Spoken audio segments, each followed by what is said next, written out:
आज 7 मई 2025 दिन बुधवार वैशाख मास शुक्लपक्ष मेष 24 दिन। आज तिथि और नक्षत्र दशमी दिवा 10:20 पर्यंत, पूर्व भाग नक्षत्र संध्या 6:17 पर्यंत, सिंह चंद्र रात्र 12:57 पर्यंत, सूर्य दर्शन 5:15, सूर्यास्त 6:10।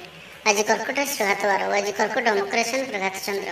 आज शुभ बेला दिवा 6:57 दिवा 8:41 पर्यंत, दिवा 11:17 दिवा 1:01 पर्यंत, दिवा 4:29 अपराह्न 6:13 पर्यंत। निषिद्ध खाद्य आज कलम्बी और दिवा 10:20 पर शिंब भक्षण निषेध। तो मेष ठारू आरंभ कर मीन राशि व्यक्ति कौन कही थाए आज आपणकर राशि, कौन कही थाए आज आपणकर ग्रह नक्षत्र और आज आपको एपरि केउं उपाय करबा आवश्यक जहाँफल आज आपणकर दिनटी अत्यंत शुभ सब्यस्त हेब। एही क्रम में सबुठारु प्रथमे आसंतु जानिबा मेष राशि विषय। आज आपण जो भी कार्य हाथ को नेबे ताहा सहजरे ही संपन्न करिवे, परिवार सफल प्राप्त करिवे। किंतु जदि कौन निवेश करने को चाहते तो आज दिनटी आपण शुभ नुहे, कारण आपण किसी भूल निष्पत्ति नहीं पारती। तो तरतर हो कौन भी निष्पत्ति आज आपण ठीक नुहे और आज कौन व्यक्ति को साहस सहयोग कर खुशी अनुभव करेंगे। शरीर सुस्थ मन में उत्साह और उद्दीपना देखादेव। आपण भितर नुआ परिवर्तन अनुभव करेंगे।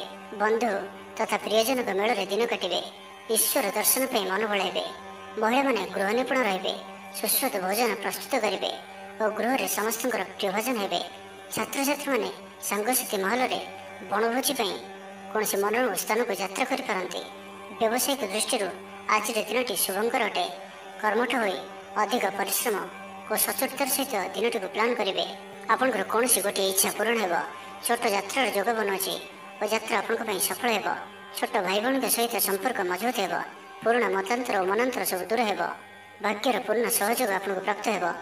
विद्यार्थी मैंने किसी भ्रमित रही पारती, अଯଥା कथार निजर समय को नष्ट कर पाठपढ़े खूब कम समय देवे और मित्र मान सहित रहा अधिक देखादेव। किंतु किसी भी समस्या अधिक चिंताजनक हो ना। प्रत्येक दृष्टि शारीरिक दृष्टि सुस्थ रे और मानसिक दृष्टि भी सुस्थ रे। देवदर्शन प्राप्त करेंगे। दृढ़ मनोबल नहीं समस्त कार्य सफलता पाइबापी संकल्प ने। सांगसाथी महल में भोजभातर मजा ने।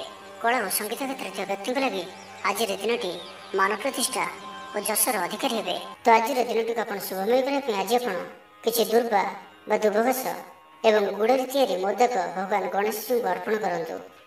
याद्वारा आप आर्थिक स्थिति सुधर। तो ये वृष राशि विषय जाना।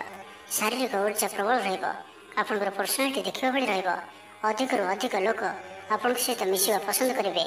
आज दिन में कौन गोटे बड़ संकल्प नियंतु। आज आप जहाँ भी चिंता कर अधिक सुख आज दिन में आपको मिलबार अच्छी। स्वास्थ्य प्रति सचेतन हे। योग व्यायाम प्रति मन बढ़ाइबे। दान धर्म प्रति मन बढ़। खाद्य प्रिय हे। सांगसाथी मेल में दिनटी भोजीभात और हस खुशी कट। तेज आय तुलन खर्च अधिक रोचे तो खर्च पर ध्यान रखु। पारिवारिक जीवन में गुरुजन को उपदेश मानि चलिए दिनटी शुभमय हो। अपराह्न बंधु मिलन और सुस्वादु भोजन प्राप्त करेंगे। समय कल्पना ऊर्धर रहा। धनवर्षर जोग बनुची। धन प्राप्तिर प्रबल जोग बनुची। आयर वृद्धि हे। चाकरी क्षेत्र में सम्मानित हे। गृह को बंधुआगमन हो। आज दिन में निजपाई किसी फ्यूचर प्लानिंग करने आवश्यक, कारण आज दिन टी आपण बहुत ही शुभ रोचे। ग्रह मान स्थिति आपण पक्ष रही। जहाँ चिंता करेंगे जहाँ निर्णय ने आपण सठिक सब्यस्त हो। गृह में सुख शांतिर वातावरण उपलब्ध हो। पूर्व योजना मुताबक समस्त कार्य सठिक समय संपन्न कर खुशी हे। तेज आज मन अल्प समस्या भितर और चिंतित रुंडे सामान्य भारीपण रही पारे, किंतु ताहा एते चिंताजनक हेब नाही। महिला माने दान धर्म करेंगे। परिवार सहित कौन मनोरम स्थान को बुलाबुली करने जापारती। निजठार दूरे जाइଥିବା व्यक्ति निकटतर हेबे। तो आज दिनटी को आप शुभमय करने आज आप गोटे मयूर परटे घर को आणतु और ताहाको भगवान श्री कृष्ण जी को अर्पण करंतु एवं पर से ही परटी को आनी निजर धन रखा स्थान रखी दिंतु। याद्वारा आप धन जनित जहाँ किसी समस्या रही ताहा दूर हो। एवं मिथुन राशि विषय जाना। आज दिन में एपरी गोटे समय आसब जहाँकि आज दिनटी को आप भूली पारे ना। कला और संगीत क्षेत्र व्यक्ति समाज में नाम और धनर अधिकारी हे। आर्थिक स्थिति मजबूत रहा। शारीरिक ऊर्जा और उत्साह सहित आप प्रत्येक कार्य को करेंगे। आज दिनटी आपण एक अत्यंत ही शुभ और भाग्यशाली दिन सब्यस्त होबार अच्छी। आपंकर अटक रही କୌଣସି ଗୋଟିଏ କାର୍ଯ୍ୟ ଆରମ୍ଭ ହୋଇପାରେ। ଆପଣଙ୍କୁ ଆଜି ସନ୍ତାନମାନଙ୍କ ତରଫରୁ କୌଣସି ବଡ଼ ଖୁସିର ଖବର ଶୁଣିବାକୁ ମିଳିପାରେ। ଯାହା ବି ପୂର୍ବରୁ କିଛି କଳିଝଗଡ଼ା ଲାଗି ରହୁଥିଲା, ପରିବାର ମଧ୍ୟରେ ହେଉ ବା କାହା ସହିତ ବି ହେଉ, ତାହାର ଅନ୍ତ ହେବ। ପାରିବାରିକ ସୁଖ ସୁବିଧା ପ୍ରାପ୍ତ ହେବ। ଲାଭ ସ୍ଥାନରେ ଦୃଷ୍ଟି ଆପଣଙ୍କର ଦିନକୁ ଲାଭରେ ଭରି କରି ରଖିବ। ଲଭ୍ ଲାଇଫ୍ ପାଇଁ ଦିନଟି ବହୁତ ହିଁ ବେଷ୍ଟ ସାବ୍ୟସ୍ତ ହେବ। ଆଜିର ଦିନଟି ଆପଣଙ୍କ ଲାଗି ମନେ ରଖିବା ଭଳି ସାବ୍ୟସ୍ତ ହେବ। ଆଜି ଆପଣ ଯେଉଁ କାର୍ଯ୍ୟକୁ ହାତକୁ ନେବେ ତାହା ସହଜରେ ହିଁ ସମ୍ପନ୍ନ କରିବେ। ବିଦ୍ୟାର୍ଥୀମାନେ ସାଙ୍ଗସାଥୀଙ୍କ ମେଳରେ ଭୋଜିଭାତରେ ମାତିବେ। ଗୃହକୁ ବନ୍ଧୁ ଆଗମନ ହେବ। କୌଣସି ସ୍ଥାନରୁ ଅର୍ଥ ମିଳିବାର ସୂଚନା ମିଳୁଅଛି। ଅଚାନକ ଧନପ୍ରାପ୍ତିର ଯୋଗ ମଧ୍ୟ ବନୁଅଛି। ଦେବଦର୍ଶନ ପ୍ରାପ୍ତ କରିବେ। ନୂତନ ବସ୍ତ୍ର ପରିଧାନ କରିବେ। ପାରିବାରିକ ଜୀବନରେ ସୁଖ ଶାନ୍ତି ଅବ୍ୟାହତ ରହିବ। ମହିଳାମାନେ ଦାନ ଧର୍ମ କରିବେ ଓ ଗୃହ ନିପୁଣ ରହିବେ। ଗୃହରେ ସମସ୍ତଙ୍କର ପ୍ରିୟ ଭାଜନ ହେବେ। ଆଜି ଆପଣଙ୍କର ବ୍ୟକ୍ତିତ୍ୱ ଦେଖିବା ଭଳି ରହିବ। ଚାକିରି କ୍ଷେତ୍ରରେ ଆପଣ ସମ୍ମାନିତ ହୋଇପାରନ୍ତି। କୌଣସି କାର୍ଯ୍ୟରେ ଓ ମନୋକାମନାକୁ ସଫଳ କରିବା ପାଇଁ ଆଜି ଆପଣ ସଂକଳ୍ପ କରିପାରନ୍ତି ଓ ଏହା ଆପଣଙ୍କ ପାଇଁ ଲାଭକାରୀ ରହିବ। ମିତ୍ରମାନଙ୍କ ସହ ଯୋଗାଯୋଗ ହେବ। ସାଙ୍ଗମାନଙ୍କ ସହ ଅଧିକ ସମୟ କଟିବ। ଦାମ୍ପତ୍ୟ ସୁଖରେ ବୃଦ୍ଧି ହେବ। ବ୍ୟାପାର କ୍ଷେତ୍ରରେ ନିବେଶ କରିବା ଲାଗି ଚିନ୍ତା ବିଚାର କରିପାରନ୍ତି। ତ ଆଜିର ଦିନଟିକୁ ଆପଣ ଶୁଭମୟ କରିବା ପାଇଁ ଆଜି ଆପଣ ଗୋଟିଏ ବଂଶୀଟିଏ ଘରକୁ କିଣିକରି ଆଣନ୍ତୁ ଓ ତାହାକୁ ଠାକୁର ଗୃହରେ ରଖି ନିତ୍ୟ ପୂଜାର୍ଚ୍ଚନା କରନ୍ତୁ। ଏହାଦ୍ୱାରା ଆପଣଙ୍କ ଗୃହର ଯାହା ବି କିଛି ବାସ୍ତୁ ଦୋଷ ଥିବ ତାହା ସବୁ ଦୂର ହେବ ଏବଂ ଆର୍ଥିକ ସ୍ଥିତି ସୁଧରିବ। ଏବେ ଆସନ୍ତୁ କର୍କଟ ରାଶି ବିଷୟରେ ଜାଣିବା। ପାରିବାରିକ ଶାନ୍ତି, ଶାରୀରିକ ସୁସ୍ଥତା, ମିତ୍ର ଲାଭ, କାର୍ଯ୍ୟସିଦ୍ଧି, ଆର୍ଥିକ ଉନ୍ନତି, ମନୋରଞ୍ଜନର ସୁଯୋଗ ଓ ବନ୍ଧୁ ମିଳନ ପ୍ରତ୍ୟେକ ଦୃଷ୍ଟିରୁ ଆଜିର ଦିନଟି ଆପଣଙ୍କ ଲାଗି ଅତ୍ୟନ୍ତ ହିଁ ଶୁଭ ସାବ୍ୟସ୍ତ ହେବ। ଆପଣଙ୍କ ଲାଗି ଆଜିର ଦିନଟି ଭାଗ୍ୟଶାଳୀ ସାବ୍ୟସ୍ତ ହେବ। ଅତିରିକ୍ତ ଉର୍ଜାର ଅନୁଭବ କରିବେ। ମନରେ ଫୁର୍ତ୍ତି ରହିବ। ସ୍ୱାସ୍ଥ୍ୟ ପ୍ରତି ଯତ୍ନଶୀଳ ରହିବେ। ଯୋଗ ଓ ବ୍ୟାୟାମ ପ୍ରତି ରୁଚି ବଢ଼ିବ। ଆୟରେ ବୃଦ୍ଧି ଓ ବନ୍ଧୁମେଳରେ ଦେବଦର୍ଶନ କରିବେ। ଦାମ୍ପତ୍ୟ ଜୀବନ ମଧୁରତାପୂର୍ଣ୍ଣ ରହିବ। ପରିବାର ମଧ୍ୟରେ ସ୍ନେହରେ ବୃଦ୍ଧି ହେବ। ପାଖ ପଡ଼ୋଶୀଙ୍କ ସହ ସମ୍ପର୍କରେ ମଧୁରତା ଆସିଯିବ। ପରିବାର ସହିତ କୌଣସି ସ୍ଥାନକୁ ବୁଲାବୁଲି କରିବାର ଯୋଗ ମଧ୍ୟ ରହୁଅଛି। ପରିବାର ସହିତ କୌଣସି ସ୍ଥାନକୁ ବୁଲାବୁଲି କରିବାକୁ ଯାଇପାରନ୍ତି। ଛାତ୍ରଛାତ୍ରୀମାନେ କ୍ରୀଡ଼ାପ୍ରିୟ ରହିବେ। ସାଙ୍ଗସାଥୀ ମେଳରେ ଭୋଜିଭାତର ମଜା ନେବେ। ଗୃହରେ ସୁଖ ଶାନ୍ତିର ବାତାବରଣ ଉପଲବ୍ଧ ହେବ। ପୂର୍ବ ଯୋଜନା ମୁତାବକ ସମସ୍ତ କାର୍ଯ୍ୟ ସଠିକ୍ ସମୟରେ ସମ୍ପନ୍ନ କରି ଖୁସି ହେବେ। ତେବେ ଆଜି ମନ ଅଳ୍ପ ସମସ୍ୟା ଭିତରେ ଓ ଚିନ୍ତିତ ରହିବ। ମୁଣ୍ଡରେ ସାମାନ୍ୟ ଭାରିପଣ ରହିପାରେ, କିନ୍ତୁ ତାହା ଏତେ ଚିନ୍ତାଜନକ ହେବ ନାହିଁ। ମହିଳାମାନେ ଦାନ ଧର୍ମ କରିବେ ଓ ଗୃହ ନିପୁଣ ରହିବେ। ଗୃହରେ ସମସ୍ତଙ୍କର ପ୍ରିୟ ଭାଜନ ହେବେ। ତେବେ ଆଜି ମନ ଅଳ୍ପ ସମସ୍ୟା ଭିତରେ ଓ ଚିନ୍ତିତ ରହିବ। ମୁଣ୍ଡରେ ସାମାନ୍ୟ ଭାରିପଣ ରହିପାରେ, କିନ୍ତୁ ତାହା ଏତେ ଚିନ୍ତାଜନକ ହେବ ନାହିଁ। ମହିଳାମାନେ ଦାନ ଧର୍ମ କରିବେ। ଚାକିରି କ୍ଷେତ୍ରରେ ଥିବା ବ୍ୟକ୍ତି କର୍ମକ୍ଷେତ୍ରରେ ଆପଣ ସମ୍ମାନିତ ହୋଇପାରନ୍ତି। ସହକର୍ମୀମାନଙ୍କ ସହଯୋଗ ମାନସିକ ଶାନ୍ତି ପ୍ରଦାନ କରିବ। ତେବେ ଆଜି କର୍କଟ ରାଶିରେ ଘାତଚନ୍ଦ୍ର ଭୋଗ ହେତୁ ପ୍ରତିଟି କାର୍ଯ୍ୟକୁ ସତର୍କତାର ସହିତ କରନ୍ତୁ। ଯାନବାହନ ଚଳାଇବା ସମୟରେ ସାବଧାନ ରୁହନ୍ତୁ। କୌଣସି ରିକ୍ସନୀୟ କାର୍ଯ୍ୟ ଆଜି କରନ୍ତୁ ନାହିଁ ଓ ଦୂରଯାତ୍ରା କରୁଥିଲେ ସାବଧାନ ଓ ସତର୍କ ରୁହନ୍ତୁ। ତ ଆଜିର ଦିନଟିକୁ ଆପଣ ଶୁଭମୟ କରିବା ପାଇଁ ଆଜି ଆପଣ କିଛି ଗୁଜୁରାତି ନିଜର ଶୋଇବା ଶେଷରେ ତକିଆ ତଳେ ରଖି ଶୁଅନ୍ତୁ ଏବଂ ପରଦିନ ସକାଳେ ତାହାକୁ କୌଣସି ଶୂନଶାନ ସ୍ଥାନରେ ପକାଇ ଦେଇ ଆସନ୍ତୁ। ଏହାଦ୍ୱାରା ଆପଣ ଆରୋଗ୍ୟତା ଲାଭ କରିବେ। ଏବେ ଆସନ୍ତୁ ସିଂହ ରାଶି ବିଷୟରେ ଜାଣିବା। ଆଜିର ଦିନଟି ଅତ୍ୟନ୍ତ ହିଁ ଶୁଭ ସାବ୍ୟସ୍ତ ହେବ। ଚାକିରିଜୀବୀଙ୍କ ଲାଗି ମଧ୍ୟ ଦିନଟି ଅତ୍ୟନ୍ତ ହିଁ ଅନୁକୂଳ ରହିବ। ତ ଆଜିର ଦିନଟି ଆପଣଙ୍କ ପାଇଁ ବହୁତ ହିଁ ଶୁଭ ଓ ଅନୁକୂଳ ରହୁଅଛି। ଆଜିର ଦିନଟି ଆପଣଙ୍କ ପାଇଁ ବହୁତ ହିଁ ବିଶେଷ ଅଟେ। ସମୟ ଆପଣଙ୍କ ପାଇଁ ବହୁତ ହିଁ ଶୁଭ ସାବ୍ୟସ୍ତ ହେବ। ଆଜିର ଦିନଟି ଆପଣଙ୍କ ପାଇଁ ମନେ ରଖିବା ଭଳି ରହିବ। କିଛି ଏପରି ସଫଳତା ଆପଣଙ୍କ ହାତକୁ ଆସିପାରେ ଯାହାର ଆପଣ ବହୁତ ଦିନ ଧରି ଚିନ୍ତା କରୁଥିଲେ। ଆପଣଙ୍କର ସ୍ୱଭାବ ଆଜିର ଦିନରେ ସକାରାତ୍ମକ ରହିବ। ଆପଣ ସକାରାତ୍ମକ ଭାବନାରେ ଭରି ହୋଇ ରହିବେ। କାମ କାର୍ଯ୍ୟରେ ଆପଣଙ୍କର ଅଧିକ ମନ ଲାଗିବ। ଆଜି ଆପଣ ପ୍ରସନ୍ନଚିତ ରହିବେ। ପୂର୍ବ ଯୋଜନା ମୁତାବକ ପ୍ରତ୍ୟେକ କାର୍ଯ୍ୟକୁ ସୁରୁଖୁରୁରେ ସମ୍ପନ୍ନ କରିବେ। କୌଣସି କାମ ଲାଗି ବଡ଼ମାନଙ୍କ ସହ ଆଲୋଚନା କରିବେ। ଅଫିସ କାର୍ଯ୍ୟରେ ରାଜ୍ୟ ବାହାରକୁ ଯାଇପାରନ୍ତି। ଆଜି ଆପଣଙ୍କର କୌଣସି ବି କାର୍ଯ୍ୟରେ ବାଧାବିଘ୍ନ ରହିବ ନାହିଁ। ଦାମ୍ପତ୍ୟ ଜୀବନରେ ପ୍ରେମ ଓ ସୁହାଗ ମିଳିବ। ରଚନାତ୍ମକ କାର୍ଯ୍ୟରେ ମନ ଲାଗିବ। ଶରୀର ସୁସ୍ଥ ଓ ମନ ପ୍ରଫୁଲ୍ଲ ରହିବ। ଦେବଦର୍ଶନ ପ୍ରାପ୍ତ କରିବେ। ଦୃଢ଼ ମନୋବଳ ନେଇ ସମସ୍ତ କାର୍ଯ୍ୟରେ ସଫଳତା ପାଇବା ପାଇଁ ସଂକଳ୍ପ ନେବେ। ସାଙ୍ଗସାଥୀଙ୍କ ମହଲରେ ଭୋଜିଭାତର ମଜା ନେବେ। କଳା ଓ ସଙ୍ଗୀତ କ୍ଷେତ୍ରରେ ଥିବା ବ୍ୟକ୍ତିଙ୍କ ଲାଗି ଆଜିର ଦିନଟି ମାନ ପ୍ରତିଷ୍ଠା ଓ ଯଶର ଅଧିକାରୀ ହେବେ। ଆଜି ଆପଣ ଯେଉଁ ବି କାର୍ଯ୍ୟ ହାତକୁ ନେବେ ତାହା ସହଜରେ ହିଁ ସମ୍ପନ୍ନ କରିବେ। କୌଣସି ନିର୍ଣ୍ଣୟ ଓ କୌଣସି ବି ନିଷ୍ପତ୍ତି କିମ୍ବା ଯାହା ବି ସଂକଳ୍ପ ଆଜିର ଦିନରେ ଆପଣ ନେବେ ତାହା ଆପଣଙ୍କ ପାଇଁ ଅତ୍ୟନ୍ତ ହିଁ ଶୁଭ ସାବ୍ୟସ୍ତ ହେବ। ଭଲ ଖାଇବା ପିଇବା, ବୁଲାବୁଲି କରିବା, ସାଙ୍ଗମାନଙ୍କ ସହ ବସା ଉଠା ଏହିସବୁ ସୁଯୋଗ ବି ଆପଣଙ୍କୁ ମିଳିପାରିବ। କୌଣସି ଦାମୀ ଜିନିଷର କ୍ରୟ କରିପାରନ୍ତି। ଦାମ୍ପତ୍ୟ ଜୀବନରେ ମଧୁରତା ଆସିଯିବ। ଦାମ୍ପତ୍ୟ ଜୀବନରେ ପୂର୍ବରୁ ଯାହା ବି ମନୋମାଳିନ୍ୟ ବା ମତମତାନ୍ତର ମନାନ୍ତର ଦେଖା ଦେଉଥିଲା ସେସବୁ ଦୂର ହେବ। ତ ଆଜିର ଦିନଟିକୁ ଆପଣ ଶୁଭମୟ କରିବା ପାଇଁ ଆଜି ଆପଣ କୌଣସି ଅସ୍ୱସ୍ଥ ବୃକ୍ଷର ମୂଳରେ ଜଳ ଦେଇ ଦୀପଟିଏ ରଖି ଗଛକୁ ପୂଜା କରନ୍ତୁ ଓ ନିଜର ମନୋକାମନା କୁହନ୍ତୁ। ଏପରି କରିବା ଦ୍ୱାରା ଆପଣଙ୍କର ମନୋବାଞ୍ଛା ପୂରଣ ହେବ। ଏବେ ଆସନ୍ତୁ କନ୍ୟା ରାଶି ବିଷୟରେ ଜାଣିବା। ପରିବାର ମଧ୍ୟରେ ସ୍ନେହରେ ବୃଦ୍ଧି ହେବ। କୌଣସି ପୁରୁଣା ମିତ୍ରଙ୍କ ସହ ଭେଟ ମନରେ ଅଧିକ ଖୁସି ଆଣିଦେବ। ଅପରାହ୍ନରେ ସୁସ୍ୱାଦୁ ଭୋଜନ ପ୍ରାପ୍ତ କରିବେ। ତ ଆଜିର ଦିନଟି ଆପଣଙ୍କ ପାଇଁ ସବୁ ଦୃଷ୍ଟିରୁ ଭଲ। କର୍ମତତ୍ପରତା ପ୍ରକାଶ ପାଇବ। ମନ ପ୍ରଫୁଲ୍ଲ ରହିବ। ମନ୍ଦିର ଦର୍ଶନରେ ଯିବେ। ପାରିବାରିକ ଜୀବନରେ ଉତ୍ତମ ବୁଝାମଣା ରହିବ। ମହିଳାମାନେ ଗୃହ ନିପୁଣ ରହିବେ। ଦିନଟି ଆପଣଙ୍କ ପାଇଁ ଉତ୍ସବମୁଖର ରହିବ। ବ୍ୟବସାୟୀମାନଙ୍କୁ ଅଧିକ ଲାଭ ଦେଖିବାକୁ ମିଳିବ। ସାଙ୍ଗସାଥି ଓ ବନ୍ଧୁବାନ୍ଧବଙ୍କ ଗ୍ରହଣରେ ଦିନଟି କଟିବ। ଏ ବର୍ଷର ଆଜି ଆପଣଙ୍କ ପାଇଁ ଆପଣଙ୍କର ଆଶାଠାରୁ କିଛି ଅଧିକ ହେବାର ଅଛି। ଡେଲି ଇନକମ୍ ଡବଲ ହୋଇପାରେ। ଆୟରେ ବୃଦ୍ଧି ହେବ। ଧନର ସ୍ଥିତି ମଜବୁତ ଆସୁଅଛି। ଆପଣଙ୍କର ବିଚାର ବିକଶିତ ହେବ। ଆଗକୁ ବଢ଼ିବାର ସୁଯୋଗ ଆପଣଙ୍କୁ ମିଳିପାରିବ। ଏହି ସମୟ ବିଜନେସ୍ ପାର୍ଟନରସିପ୍ରେ ଲାଭ ମିଳିବ। ନିଜକୁ ସଠିକ୍ ଦିଗରେ ଓ ସଫଳତା ପ୍ରାପ୍ତି ପାଇଁ ସଂକଳ୍ପ ନେବେ। ଭାଗ୍ୟର ସମ୍ପୂର୍ଣ୍ଣ ସହଯୋଗ ଆପଣଙ୍କ ସହିତ ରହୁଅଛି। ତ ଆଜିର ଦିନଟିକୁ ବ୍ୟର୍ଥ ଭାବରେ ଯିବାକୁ ଦିଅନ୍ତୁ ନାହିଁ। କୌଣସି ବଡ଼ ସଫଳତା ପାଇବା ପାଇଁ ସଂକଳ୍ପବଦ୍ଧ ହୁଅନ୍ତୁ। ଆଜି ଆପଣ ଶାନ୍ତ ସ୍ୱଭାବର ଓ ସକାରାତ୍ମକ ସମ୍ପନ୍ନ ରହିବେ। ଆଜି ଆପଣ ପ୍ରତ୍ୟେକ କାର୍ଯ୍ୟକୁ ସଠିକ୍ ସମୟରେ ସମ୍ପନ୍ନ କରିପାରିବେ। ଚାକିରି କ୍ଷେତ୍ରରେ ଥିବା ବ୍ୟକ୍ତି କର୍ମକ୍ଷେତ୍ରରେ ଆପଣ ସମ୍ମାନିତ ହୋଇପାରନ୍ତି। ସହକର୍ମୀମାନଙ୍କ ସହଯୋଗ ମାନସିକ ଶାନ୍ତି ପ୍ରଦାନ କରିବ। ଗୋଟିଏ ଶୁଭ ଖବର ମିଳିପାରେ। ଗୃହକୁ ବନ୍ଧୁ ଆଗମନ ହେବ। ଲଭ୍ ଲାଇଫ୍ ପାଇଁ ଦିନଟି ଶୁଭ। ଯାହା ଇଚ୍ଛା କରିବେ ତାହା ଆଜିର ଦିନରେ ଆପଣ କରିପାରିବେ। ଛାତ୍ରଛାତ୍ରୀମାନେ ସାଙ୍ଗସାଥୀଙ୍କ ଗହଣରେ ଭୋଜି ଭାତରେ ମାତିବେ। କୌଣସି ସ୍ଥାନକୁ ବୁଲାବୁଲି କରିବା ପାଇଁ ଆଜି ଯାଇପାରନ୍ତି ଓ ଛାତ୍ରଛାତ୍ରୀମାନେ ଫ୍ୟୁଚର ପ୍ଲାନିଂ କରିପାରନ୍ତି। ଆଜି ଆପଣଙ୍କ ପରିବାରର ସପୋର୍ଟ ପ୍ରାପ୍ତ ହେବ। ଆୟର ନୂଆ ସ୍ରୋତ ଆପଣଙ୍କୁ ପ୍ରାପ୍ତ ହେବ। ପିତାମାତାଙ୍କର ଆଶୀର୍ବାଦ ମିଳିବ। ତ ଆଜିର ଦିନଟିକୁ ଆପଣ ଶୁଭମୟ କରିବା ପାଇଁ ଆଜି ଆପଣ ଭଗବାନ ଗଣେଶଜୀଙ୍କୁ 21ଟି ଶମୀ ଗଛର ପତ୍ର ଅର୍ପଣ କରନ୍ତୁ ଓ ଭଗବାନଙ୍କ ନିକଟରେ ବୁନ୍ଦିଆ ପ୍ରସ୍ତୁତ ଲଡ଼ୁ ଭୋଗ ଲଗାନ୍ତୁ। ଏପରି କରିବା ଦ୍ୱାରା ଆପଣଙ୍କର ସମସ୍ତ ଦୁଃଖ ଦୂର ହେବ। ତ ଏବେ ଆସନ୍ତୁ ତୁଳା ରାଶି ବିଷୟରେ ଜାଣିବା। ଭାଗ୍ୟର ପୂର୍ଣ୍ଣ ସହଯୋଗ ଆପଣଙ୍କୁ ପ୍ରାପ୍ତ ହେବ। ଆପଣଙ୍କର ଜୀବନରେ ଏକ ଏପରି ପରିବର୍ତ୍ତନର ସମୟ ଚାଲିଛି ଯାହାକି ସମ୍ପୂର୍ଣ୍ଣ ଗ୍ରହମାନଙ୍କର ମଧୁର ସ୍ଥିତି ଆପଣଙ୍କୁ ସବୁ ଦୃଷ୍ଟିରୁ ଲାଭ ହିଁ ଲାଭ ଦେଉଛନ୍ତି। ତ ବସି ରୁହନ୍ତୁ ନାହିଁ। ନିଜର ଜୀବନକୁ ଉନ୍ନତ କରିବା ଲାଗି ଆମକୁ ନିଜକୁ ହିଁ ଲାଗିବାକୁ ପଡ଼ିବ। ତ ବ୍ୟର୍ଥ ଭାବରେ ସମୟ ନଷ୍ଟ କରନ୍ତୁ ନାହିଁ। ଆପଣଙ୍କ ପାଇଁ ଶୁଭ ସମୟର ଆରମ୍ଭ ହେଉଅଛି। ଭୂମି ଓ ବାହନର ସୁଖ ପ୍ରାପ୍ତ ହେବ।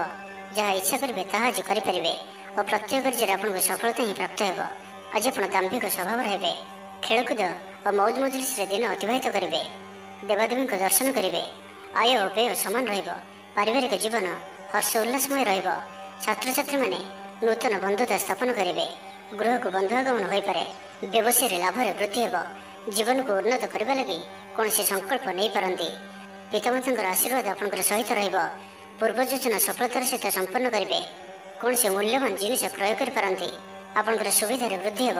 ଜୀବନସାଥୀଙ୍କ ସହ ସମ୍ପର୍କ ମଧୁର ସାବ୍ୟସ୍ତ ହେବ। ଆପଣଙ୍କର ଅଟକି ରହିଥିବା କୌଣସି ଏକ କାର୍ଯ୍ୟ ଆରମ୍ଭ ହୋଇପାରେ କିମ୍ବା କୌଣସି କାର୍ଯ୍ୟରେ ଆପଣ ପୂର୍ବ ପ୍ରସ୍ତୁତି କରିପାରନ୍ତି। ଆପଣ ଉର୍ଜାବାନ ଓ ସକ୍ରିୟ ରହିବେ। କିନ୍ତୁ ଆଜି ଅଧିକ ଦୌଡ଼ାଦୌଡ଼ି ଅର୍ଥାତ୍ ଆଜି ଅଧିକ ବ୍ୟସ୍ତ ରହିବେ।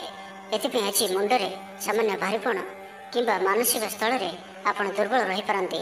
କିନ୍ତୁ ଆଜି ଆପଣଙ୍କ ପାଇଁ ଆପଣଙ୍କର କର୍ମକ୍ଷେତ୍ରରେ ପ୍ରଶଂସା ଓ ସମ୍ମାନ ପ୍ରାପ୍ତ ହେବ। ଆପଣଙ୍କର କୌଣସି ଗୋଟିଏ ଇଚ୍ଛା ପୂରଣ ହେବ। ଛୋଟ ଯାତ୍ରାର ଯୋଗ ବନୁଅଛି ଓ ଯାତ୍ରା ଆପଣଙ୍କ ପାଇଁ ସଫଳ ହେବ। ଛୋଟ ଭାଇ ଭଉଣୀଙ୍କ ସହିତ ସମ୍ପର୍କ ମଜବୁତ ହେବ। ପୁରୁଣା ମତାନ୍ତର ଓ ମନାନ୍ତର ସବୁ ଦୂର ହେବ। ତ ଆଜିର ଦିନଟିକୁ ଆପଣ ଶୁଭମୟ କରିବା ପାଇଁ ଆଜି ଆପଣ ଚିନି ମିଶା ଅଟା ପିମ୍ପୁଡ଼ିମାନଙ୍କ ପାଇଁ ରଖିଦିଅନ୍ତୁ। ଯଦି ନାଲି ରଙ୍ଗର ପିମ୍ପୁଡ଼ି ମିଳନ୍ତି ତ ବହୁତ ଭଲ। ଓ ଆଜି ଆପଣ ଭଗବାନ ଗଣେଶଜୀଙ୍କର ଦର୍ଶନ କରି ତାଙ୍କୁ ଲଡ଼ୁର ଭୋଗ ଲଗାନ୍ତୁ।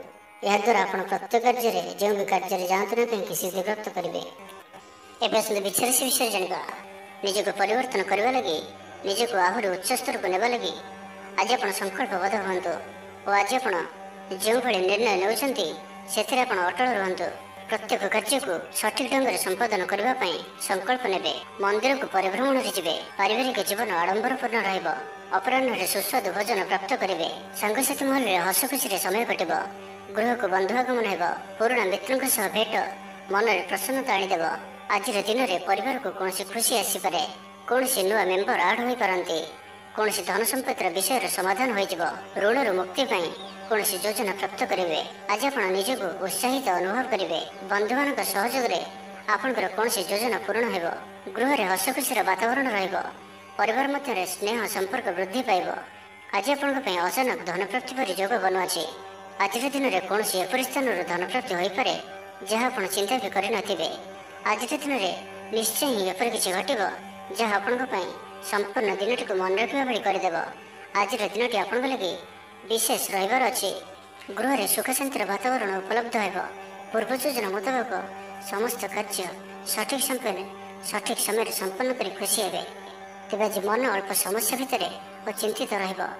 ମୁଣ୍ଡରେ ସାମାନ୍ୟ ଭାରୀପଣ ରହିପାରେ, କିନ୍ତୁ ତାହା ଏତେ ଚିନ୍ତାଜନକ ହେବ ନାହିଁ। ମହିଳାମାନେ ଦାନ ଧର୍ମ କରିବେ। ଆଜିର ଦିନଟି ଆପଣ କର୍ମଠ ହୋଇ ସମ୍ପୂର୍ଣ୍ଣ ଉତ୍ସାହ ଓ ଉର୍ଜାରେ ଭରି ହୋଇ ନିଜର କାମ କାର୍ଯ୍ୟରେ ଆଗକୁ ବଢ଼ିବାର ଜଣାଯିବେ। ତ ଆଜିର ଦିନଟିକୁ ବ୍ୟର୍ଥ ଭାବରେ ଯିବାକୁ ଦିଅନ୍ତୁ ନାହିଁ। ତ ଆଜିର ଦିନଟିକୁ ଆପଣ ଶୁଭମୟ କରିବା ପାଇଁ ଆଜିଠାରୁ ଆଗାମୀ 7 ଦିନ ପର୍ଯ୍ୟନ୍ତ ଗଣେଶଜୀଙ୍କର ପୂଜା କରନ୍ତୁ, ଦର୍ଶନ କରନ୍ତୁ। ଓମ୍ ଗମ୍ ଗଣପତି ନମଃ ଏହି ମନ୍ତ୍ରଟିକୁ 108 ଥର ଜପ କରନ୍ତୁ ପ୍ରତ୍ୟେକ ଦିନ। ଏବଂ 7 ଦିନ ପରେ କୌଣସି ବି ସ୍ଥାନରେ ତମ୍ବାର ଦାନ କରନ୍ତୁ। ଏହା ଆପଣଙ୍କର ଜୀବନର ସମସ୍ତ ଦୁଃଖକୁ ଦୂର କରିବ। ଏବେ ଆସନ୍ତୁ ଧନୁରାଶି ବିଷୟରେ ଜାଣିବା। ତ ଆଜିର ଦିନଟି ଆପଣଙ୍କ ପାଇଁ ମିଳାମିଶାପୂର୍ଣ୍ଣ ରହିଲେ ବି ଆଜି ଆପଣଙ୍କ ପାଇଁ ଏକ ଭାଗ୍ୟବର୍ଦ୍ଧକ ଦିନ ଭାବରେ ସାବ୍ୟସ୍ତ ହେବ, ଯାହାକି ଆପଣ ଭୁଲିପାରିବେ ନାହିଁ। ମନରେ ଫୁର୍ତ୍ତି ରହିବ, ସ୍ୱାସ୍ଥ୍ୟ ପ୍ରତି ଯତ୍ନଶୀଳ ରହିବେ, ଆୟ ଉତ୍ତମ ରହିବ, ବନ୍ଧୁ ମେଳରେ ଦେବ ଦର୍ଶନ କରିବେ, ଭୋଜିଭାତର ମୌଜ ନେବା ପାଇଁ କୌଣସି ମନୋରମ ସ୍ଥାନକୁ କିମ୍ବା ଦୂରଯାତ୍ରା କରିପାରନ୍ତି। ମହିଳାମାନେ ନୂତନ ବସ୍ତ୍ର କିମ୍ବା ଗୃହ ଉପକରଣ କ୍ରୟ କରିବେ, କୌଣସି ମୂଲ୍ୟବାନ ଜିନିଷ କ୍ରୟ କରିପାରନ୍ତି। ସାଙ୍ଗସାଥି ଓ ବନ୍ଧୁବାନ୍ଧବଙ୍କ ଗହଣରେ ଦିନ କାଟିବେ। ତେବେ ଆଜି ଆପଣଙ୍କୁ କୌଣସି ସ୍ଥାନରୁ ଧୋକା ମିଳିବାର ସମ୍ଭାବନା ମଧ୍ୟ ରହୁଅଛି। ତ କୌଣସି ବଡ଼ ଧରଣର ନିବେଶ କିମ୍ବା କିଛି ଜରୁରୀ କାଗଜପତ୍ରର କାର୍ଯ୍ୟ ଆଜି କରନ୍ତୁ ନାହିଁ। ଆଳସ୍ୟ ଆସିପାରେ, କୌଣସି ଭୁଲ ହୋଇପାରେ, ଅଯଥା ଖର୍ଚ୍ଚରେ ବି ଯୋଗ ବନୁଅଛି। ତ ନିଜର ଖର୍ଚ୍ଚ ଉପରେ ନିୟନ୍ତ୍ରଣ ରଖନ୍ତୁ। ମିତ୍ର ହୋଇଥାନ୍ତୁ, ବନ୍ଧୁବାନ୍ଧବ ହୋଇଥାନ୍ତୁ କିମ୍ବା ଆପଣଙ୍କର ଶତ୍ରୁ ହୋଇଥାନ୍ତୁ, ସମସ୍ତଙ୍କୁ ଆଜି ଗୋଟିଏ ଆଖିରେ ଦେଖିବାର ଅଛି। କାହା ଉପରେ ବି ଅଧିକ ଭରସା କରିବାର ନାହିଁ। ଏବଂ ଆଜି ଆପଣ କାହା ସହିତ ବି ଯୁକ୍ତିତର୍କ ଓ କଳହାତରୁ ଦୂରେଇ ରୁହନ୍ତୁ, ନାହିଁ ତ ଏହା ଆପଣଙ୍କୁ କୌଣସି ବଡ଼ ବିପଦରେ ପକାଇପାରେ। ସାଙ୍ଗମାନଙ୍କ ସହିତ ଭଲରେ ରୁହନ୍ତୁ, କିନ୍ତୁ ଆଜି ଆପଣ ଅଳ୍ପ ସାବଧାନ ମଧ୍ୟ ରୁହନ୍ତୁ। ବାକି ଦାମ୍ପତ୍ୟ ଜୀବନରେ ମଧୁରତା ରହିବ। ତେବେ ଆଜି ମନ ଅଳ୍ପ ସମସ୍ୟା ଭିତରେ ଓ ଚିନ୍ତିତ ରହିବ। ମୁଣ୍ଡରେ ସାମାନ୍ୟ ଭାରୀପଣ ରହିପାରେ, କିନ୍ତୁ ତାହା ଏତେ ଚିନ୍ତାଜନକ ହେବ ନାହିଁ। ମହିଳାମାନେ ଦାନ ଧର୍ମ କରିବେ, ଆୟରେ ବୃଦ୍ଧି ହେବ। ଆଜି ଆପଣଙ୍କର ପର୍ସନାଲିଟି ଦେଖିବା ଭଳି ରହିବ। ଲୋକମାନେ ଆପଣଙ୍କ ପ୍ରତି ପ୍ରଭାବିତ ରହିବେ। ଆଜି ନିଜ ଉପରେ ଅଧିକ ଧ୍ୟାନ ଦେବେ। ଶାରୀରିକ ଉର୍ଜା ବଜାୟ ରହିବ। ନିଜର କାମକାର୍ଯ୍ୟ ପ୍ରତି ଅଧିକ ଯତ୍ନଶୀଳ ରହିବେ। ଭବିଷ୍ୟକୁ ନେଇ କୌଣସି ଯୋଜନା ପ୍ରାପ୍ତ କରିବେ। ତ ଆଜିର ଦିନଟିକୁ ଆପଣ ଶୁଭମୟ କରିବା ପାଇଁ ଆଜି ଆପଣ ସ୍ଫଟିକ କିମ୍ବା ରୁଦ୍ରାକ୍ଷ ମାଳାରେ ଓମ୍ ଗମ୍ ଗଣପତାୟ ନମଃ ଏହି ମନ୍ତ୍ରଟିକୁ 108 ଥର ଜପ କରନ୍ତୁ। ଗଣେଶଜୀଙ୍କୁ ଲଡ଼ୁ ଓ ଦୁର୍ବା ଚଢ଼ାନ୍ତୁ। ଏହା ଆପଣଙ୍କର ଧନଜନିତ ସମସ୍ୟା ଦୂର କରିବ। ଏବେ ଆସନ୍ତୁ ମକର ରାଶି ବିଷୟରେ ଜାଣିବା। ଆର୍ଥିକ ସ୍ଥିତି ମଜବୁତ ରହିବ। ଗୋଟିଏରୁ ଅଧିକ କାର୍ଯ୍ୟରୁ ଲାଭ ମିଳିବାର ସମ୍ଭାବନା ବନୁଅଛି। ତ ଆଜିର ଦିନଟି ଆପଣଙ୍କ ପାଇଁ ମନେ ରଖିବା ଭଳି ସାବ୍ୟସ୍ତ ହେବ। ପ୍ରତ୍ୟେକ କାର୍ଯ୍ୟକୁ ସଠିକ୍ ଢଙ୍ଗରେ ସମ୍ପାଦନ କରିବା ପାଇଁ ସଂକଳ୍ପ ନେବେ। ମନ୍ଦିରକୁ ପରିଭ୍ରମଣରେ ଯିବେ। ପାରିବାରିକ ଜୀବନ ଆଡମ୍ବରପୂର୍ଣ୍ଣ ରହିବ। ଅପରାହ୍ନରେ ସୁସ୍ୱାଦୁ ଭୋଜନ ପ୍ରାପ୍ତ କରିବେ। ସାଙ୍ଗସାଥୀ ଉର୍ଜାବାନ ରହିବେ। ଆଧ୍ୟାତ୍ମବାଦୀ ହେବେ। ସେବା ପୂଜାରେ ସମୟ ଦେବେ। ଗୃହରେ ଆନନ୍ଦ ଉତ୍ସବର ମାହୋଲ ରହିବ। ଛାତ୍ରଛାତ୍ରୀମାନେ ସହପାଠୀଙ୍କ ସହ ଭୋଜିଭାତରେ ମାତିବେ। ରାଜନୀତି କ୍ଷେତ୍ରରେ ଥିବା ବ୍ୟକ୍ତିବିଶେଷ ଦଳୀୟ ସମର୍ଥନ ଲାଭ କରିବେ। ବ୍ୟବସାୟରେ ଢେର ଉନ୍ନତି ପରିଲକ୍ଷିତ ହେବ। ଆଜି ଆପଣ ସାଙ୍ଗସାଥୀଙ୍କ ପରାମର୍ଶ ନେଇ କାର୍ଯ୍ୟ କରନ୍ତୁ, ଲାଭବାନ ରହିବେ। କୌଣସି ଦିଗରୁ ଧନ ରୋଜଗାରର କୌଣସି ନୂଆ ସ୍ରୋତର ସନ୍ଧାନ ପାଇବେ। ତେବେ ଆଜି ଅଯଥା ଖର୍ଚ୍ଚ ମଧ୍ୟ ଅଧିକ ରହୁଅଛି। ଆଜିର ଦିନରେ ଆପଣଙ୍କ ପାଇଁ ଏପରି କିଛି ଖର୍ଚ୍ଚ ଆସିପାରେ ଯାହା ଆଗକୁ ଯାଇ ସମସ୍ୟାରେ ପକାଇପାରେ। ଏଥିପାଇଁ ଆଜି ଆପଣ ଧ୍ୟାନପୂର୍ବକ ଖର୍ଚ୍ଚ କରନ୍ତୁ ଓ ଆଜି ବିଶେଷ ରୂପରେ ନିଜର କ୍ରୋଧ ଉପରେ ମଧ୍ୟ ନିୟନ୍ତ୍ରଣ ରଖନ୍ତୁ। କଳି ଝଗଡ଼ାଠାରୁ ବଞ୍ଚିକରି ରହିବାର ଅଛି ଓ ଆଜି ଆପଣ ସ୍ୱାସ୍ଥ୍ୟକୁ ନେଇ ଜଗି ରଖି ଚଳନ୍ତୁ। ବାକି ପ୍ରତ୍ୟେକ ଦୃଷ୍ଟିରୁ ଆଜିର ଦିନଟି ଶୁଭ ପରିଣାମ ହିଁ ଆଣିକରି ଆସୁଅଛି। ଆଜି ଆପଣ ଦୃଢ଼ ମନୋବଳ ନେଇ ଜୀବନରେ ସଫଳତା ପାଇବା ପାଇଁ ସଂକଳ୍ପ ନେବେ। ଆଜି ଆପଣଙ୍କୁ ଭାଗ୍ୟର ପୂର୍ଣ୍ଣ ସହଯୋଗ ପ୍ରାପ୍ତ ହେବ। ପ୍ରତ୍ୟେକ କାର୍ଯ୍ୟ ଯାହା ଏପର୍ଯ୍ୟନ୍ତ ଅଟକି ରହିଥିଲା ତାହା ସମ୍ପନ୍ନ ହେବ। ମାତାପିତାଙ୍କର ଆଶୀର୍ବାଦ ରହିବ। ସମାଜରେ ମାନ ପ୍ରତିଷ୍ଠା ପ୍ରାପ୍ତ କରିବେ। ଆଜି ଆପଣ ଦେବ ଦର୍ଶନ କରି ଖୁସି ହେବେ ଓ କାହାକୁ ସାହାଯ୍ୟ ସହଯୋଗର ହାତ ବଢ଼ାଇ ପାରନ୍ତି। ତେବେ ଆଜି ମକର ରାଶିରେ ରାତଚନ୍ଦ୍ର ଭୋଗ ହେତୁ ପ୍ରତିଟି କାର୍ଯ୍ୟକୁ ସତର୍କତାର ସହିତ କରନ୍ତୁ। ଯାନବାହନ ଚଳାଇବା ସମୟରେ ସାବଧାନ ରୁହନ୍ତୁ। କୌଣସି ରିକ୍ସମୟ କାର୍ଯ୍ୟ ଆଜି କରନ୍ତୁ ନାହିଁ ଓ ଦୂରଯାତ୍ରା କରୁଥିଲେ ସାବଧାନ ଓ ସତର୍କ ରୁହନ୍ତୁ। ତ ଆଜିର ଦିନଟିକୁ ଆପଣ ଶୁଭମୟ କରିବା ପାଇଁ ଆଜି ଆପଣ ଭଗବାନ ଗଣେଶଜୀଙ୍କ ଚରଣରେ ଧଳା ରଙ୍ଗର ଫୁଲ ଚଢ଼ାନ୍ତୁ ଓ କୌଣସି ଆବଶ୍ୟକତା ଥିବା ବ୍ୟକ୍ତିଙ୍କୁ କିଛି ସାହାଯ୍ୟ ସହଯୋଗ କରନ୍ତୁ। ଏହା ଆପଣଙ୍କୁ ଆରୋଗ୍ୟତା ପ୍ରଦାନ କରିବ। ତେବେ ଆସନ୍ତୁ କୁମ୍ଭରାଶି ବିଷୟରେ ଜାଣିବା। ତ ଜାଣିନିଅନ୍ତୁ କି ଆଜିର ଦିନଟି ଆପଣଙ୍କ ପାଇଁ ସବୁ ଦୃଷ୍ଟିରୁ ଭଲ ହିଁ ରହିଅଛି। ନିଜକୁ ଉନ୍ନତ କରିବା ଲାଗି ବିତି ଯାଇଥିବା ସମୟକୁ ଚିନ୍ତା ନ କରି ଆଗକୁ ବଢ଼ିବା ପାଇଁ, ନିଜକୁ ସଫଳ କରିବା ପାଇଁ ଆଜି ସଂକଳ୍ପବଦ୍ଧ ହୁଅନ୍ତୁ। ଦେହ ସୁସ୍ଥ ଓ ମନ ପ୍ରସନ୍ନ ରହିବ। ଦେବ ଦର୍ଶନ କରିବେ। ସମସ୍ତ କାର୍ଯ୍ୟରେ ସଫଳତା ପାଇଁ ସଂକଳ୍ପ ନେବେ। ନୂତନ ବସ୍ତ୍ର ପରିଧାନ କରିବେ। ଆଜି ଆପଣଙ୍କର ସ୍ୱଭାବ ଅନ୍ୟମାନଙ୍କୁ ପ୍ରଭାବିତ କରିବ। ଆର୍ଥିକ ସ୍ଥିତିରେ ସୁଧାର ଆସିବ। ଆର୍ଥିକ ସମସ୍ୟାମାନଙ୍କର ଅନ୍ତ ହେବ। ମା ଲକ୍ଷ୍ମୀଙ୍କର କୃପା ପ୍ରାପ୍ତ ହେବ। ଆଜିର ଦିନରେ ଆପଣଙ୍କର ଜୀବନରେ କୌଣସି ବଡ଼ ଉପଲବ୍ଧି, କୌଣସି ବଡ଼ ଖୁସି ଆସିପାରେ। ସକାଳଠାରୁ ସନ୍ଧ୍ୟା ପର୍ଯ୍ୟନ୍ତର ସମୟ ଆପଣଙ୍କ ପାଇଁ କିଛି ଏହି ପ୍ରକାର ରହିବ ଯାହା ଆପଣଙ୍କର ଆତ୍ମବିଶ୍ୱାସକୁ ବଢ଼ାଇବ। ଆଜିର ଦିନରେ ନିଆଯାଇଥିବା ପ୍ରତ୍ୟେକ ନିର୍ଣ୍ଣୟ, ପ୍ରତ୍ୟେକ ଫ୍ୟୁଚର ପ୍ଲାନିଂ ଆପଣଙ୍କୁ ସିକ୍ୟୁର କରିପାରେ। ବିଦ୍ୟାର୍ଥୀ ହୋଇଥାନ୍ତୁ, ଗୃହିଣୀ ହୋଇଥାନ୍ତୁ, ବ୍ୟାପାରୀ କିମ୍ବା ଚାକିରୀ କ୍ଷେତ୍ରରେ ଅଛନ୍ତି, ଆପଣଙ୍କ ପାଇଁ ବହୁତ ହିଁ ଶୁଭ ରହିବାର ଅଛି। ବହୁତ ହିଁ ଖୁସି ଆଣିକରି ଆସୁଅଛି। ପରିବାର ମଧ୍ୟରେ ହସଖୁସିପୂର୍ଣ୍ଣ ବାତାବରଣ ରହିବ। କାହାରିକୁ କୌଣସି କ୍ଷେତ୍ରରେ ସାହାଯ୍ୟ କରି ଆତ୍ମସନ୍ତୋଷ ଲାଭ କରିବେ। ଆଜି କୌଣସି ଏକ ବଡ଼ ନିର୍ଣ୍ଣୟ ବା ନିଷ୍ପତ୍ତି ନେଇପାରନ୍ତି। ଆଜି ଆପଣ ଉର୍ଜାବାନ ରହିବେ। ସାଙ୍ଗସାଥି ମହଲରେ ଭୋଜିଭାତର ମୌଜ ନେବେ। ଗୃହରେ ସୁଖଶାନ୍ତିର ବାତାବରଣ ଉପଲବ୍ଧ ହେବ। ପୂର୍ବ ଯୋଜନା ମୁତାବକ ସମସ୍ତ କାର୍ଯ୍ୟ ସଠିକ ସମୟରେ ସମ୍ପନ୍ନ କରି ଖୁସି ହେବେ। ତେବେ ଆଜି ମନ ଅଳ୍ପ ସମସ୍ୟା ଭିତରେ ଓ ଚିନ୍ତିତ ରହିବ। ମୁଣ୍ଡରେ ସାମାନ୍ୟ ଭାରିପଣ ରହିପାରେ, କିନ୍ତୁ ତାହା ଏତେ ଚିନ୍ତାଜନକ ହେବ ନାହିଁ। ମହିଳାମାନେ ଦାନ ଧର୍ମ କରିବେ। ଚାକିରୀ କ୍ଷେତ୍ରରେ ଥିବା ବ୍ୟକ୍ତି କର୍ମକ୍ଷେତ୍ରରେ ଆପଣ ସମ୍ମାନିତ ହୋଇପାରନ୍ତି। ସହକର୍ମୀମାନଙ୍କ ସହଯୋଗ ମାନସିକ ଶାନ୍ତି ପ୍ରଦାନ କରିବ। ଗୋଟିଏ ଶୁଭ ଖବର ମିଳିପାରେ। ତେବେ ଆଜିର ଦିନଟିକୁ ଆପଣ ଶୁଭମୟ କରିବା ପାଇଁ ଆଜି ଆପଣ ଗୋଟିଏ ରକ୍ଷାସୂତା ନିଅନ୍ତୁ ଓ ସେଥିରେ 7ଟି ଗଣ୍ଠି ପକାଇ ଭଗବାନ ଗଣେଶଜୀଙ୍କୁ ଧ୍ୟାନ କରି 108 ଥର ଓಂ ଗଂ ଗଣପତାୟ ନମଃ ଏହି ମନ୍ତ୍ରଟିକୁ ଜପ କରନ୍ତୁ ଏବଂ ପରେ ସେହି ସୂତାଟିକୁ ନିଜର ପର୍ସରେ ସର୍ବଦା ରଖନ୍ତୁ। ଏହା ଆପଣଙ୍କ ପାଇଁ ଅତ୍ୟନ୍ତ ହିଁ ଶୁଭ ସାବ୍ୟସ୍ତ ହେବ। ଏବେ ଆସନ୍ତୁ ମୀନ ରାଶି ବିଷୟରେ ଜାଣିବା। ଶାରୀରିକ ସୁସ୍ଥତା ବଜାୟ ରହିବ। ନୂତନ ବସ୍ତ୍ର ପରିଧାନ କରିବେ। ମହିଳାମାନେ ସୁସ୍ୱାଦୁ ଖାଦ୍ୟ ପ୍ରସ୍ତୁତ କରିବେ। ଛାତ୍ରଛାତ୍ରୀମାନଙ୍କ ପାଇଁ ଆଜିର ଦିନଟି ଶୁଭ ସାବ୍ୟସ୍ତ ହେବ। ଆପଣଙ୍କର କାମକାର୍ଯ୍ୟର କ୍ଷେତ୍ରରେ ଆପଣଙ୍କୁ ଉନ୍ନତି ଦେଉଅଛି। ନିବେଶ କରିବା କ୍ଷେତ୍ରରେ ଆପଣ ଆଗେଇ ପାରନ୍ତି। ଶାନଦାର ରହିବାର ଅଛି, ତ ଧ୍ୟାନର ସହିତ ଶୁଣନ୍ତୁ। ଆପଣଙ୍କର ଭାଗ୍ୟରେ ବୃଦ୍ଧି ଆଣିକରି ଆସୁଅଛି। ଆପଣଙ୍କର ପ୍ରତ୍ୟେକ ଅଟକି ରହିଥିବା କାର୍ଯ୍ୟ ଆରମ୍ଭ ହେବ। ଦ୍ରୁତ ଗତିରେ ସମ୍ପନ୍ନ ହେବ। କର୍ମ କମ୍ ଓ ଫଳ ଅଧିକ ପରି ଯୋଗ ବନୁଅଛି। ପ୍ରଭୁଙ୍କ ଆରାଧନାରେ ମନକୁ ଶାନ୍ତି ମିଳିବ। ଗୁରୁଜନଙ୍କ ପ୍ରତି ଭକ୍ତିଭାବ ରହିବ। ଶାରୀରିକ ସୁସ୍ଥତା ବଜାୟ ରହିବ। ମନ ପ୍ରଫୁଲ୍ଲ ରହିବ। ସାଙ୍ଗସାଥି ଓ ବନ୍ଧୁବାନ୍ଧବଙ୍କ ଗହଣରେ ଦିନ କାଟିବେ। ଦାମ୍ପତ୍ୟ ଜୀବନ ଢେର ସୁଖମୟ ହେବ। ବ୍ୟବସାୟରେ କାରବାର ବୃଦ୍ଧି ପାଇବ। ଗୃହକୁ ବନ୍ଧୁ ଆଗମନ ହେବ। ଜୀବନକୁ ସଠିକ ଢଙ୍ଗରେ ବଞ୍ଚିବା ପାଇଁ ଓ ଜୀବନରେ ସଫଳତା ପାଇବା ପାଇଁ ସଂକଳ୍ପ ନେବେ। ଆଜି ଆପଣ ଉର୍ଜାବାନ ଜଣାଯିବେ। ଆପଣଙ୍କର କାର୍ଯ୍ୟ ଓ କଥା କହିବା ଶୈଳୀ ଅନ୍ୟମାନଙ୍କୁ ପ୍ରଭାବିତ କରିବ। ସାଙ୍ଗସାଥୀଙ୍କ ମେଳରେ ନିଜର ପ୍ରଭାବକୁ ବଜାୟ ରଖିବେ ଓ ସାଙ୍ଗସାଥୀଙ୍କ ମେଳରେ ଭୋଜିଭାତର ମଜା ନେବେ। ଦେବଦର୍ଶନ ପ୍ରାପ୍ତ କରିବେ। ଦୃଢ଼ ମନୋବଳ ନେଇ ସମସ୍ତ କାର୍ଯ୍ୟରେ ସଫଳତା ପାଇବା ପାଇଁ ସଂକଳ୍ପ ନେବେ। ସାଙ୍ଗସାଥୀଙ୍କ ମହଲରେ ଭୋଜିଭାତର ମଜା ନେବେ। କଳା ଓ ସଙ୍ଗୀତ କ୍ଷେତ୍ରରେ ଥିବା ବ୍ୟକ୍ତିଙ୍କ ଲାଗି ଆଜିର ଦିନଟି ମାନ ପ୍ରତିଷ୍ଠା ଓ ଯଶର ଅଧିକାରୀ ହେବେ। ଆଜି ଆପଣ ଯେଉଁ ବି କାର୍ଯ୍ୟ ହାତକୁ ନେବେ ତାହା ସହଜରେ ହିଁ ସମ୍ପନ୍ନ କରିବେ। ବିଦ୍ୟାର୍ଥୀ ପାଠପଢ଼ାରେ କନସେନଟ୍ରେଟ୍ କରିପାରିବେ। ଫ୍ୟୁଚର ପ୍ଲାନିଂ କରିପାରନ୍ତି। ନିଜର ଭୁଲକୁ କିମ୍ବା ଅବହେଳା ଆଦିକୁ ସୁଧାରିବା ପାଇଁ ଆଜିର ଦିନରେ ଏକ ଏପରି ରେଜୁଲେସନ୍ ନେବେ ଯାହା ପାଇଁ ଆପଣଙ୍କର ଦୃଢ଼ ନିଶ୍ଚୟ ଆପଣଙ୍କୁ ଆଗକୁ ନେଇଯିବ, ଆପଣଙ୍କୁ ସଫଳତା ପ୍ରଦାନ କରିବ। ତ ଆଜିର ଦିନଟିକୁ ଆପଣ ଶୁଭମୟ କରିବା ପାଇଁ ଆଜି ଆପଣ ଗୋଟିଏ କଞ୍ଚା ନଡ଼ିଆଟିଏ ନିଅନ୍ତୁ ଓ ସେଥିରେ ନାଲି ରଙ୍ଗର କପଡ଼ାଟିଏ ବାନ୍ଧି ନିଜର ମନୋକାମନା କହି ସେହି ନଡ଼ିଆଟିକୁ ଭଗବାନ ଗଣେଶଜୀଙ୍କୁ ଅର୍ପଣ କରନ୍ତୁ। ଆପଣ ପ୍ରତ୍ୟେକ କାର୍ଯ୍ୟରେ ସଫଳତା ପ୍ରାପ୍ତ କରିବେ।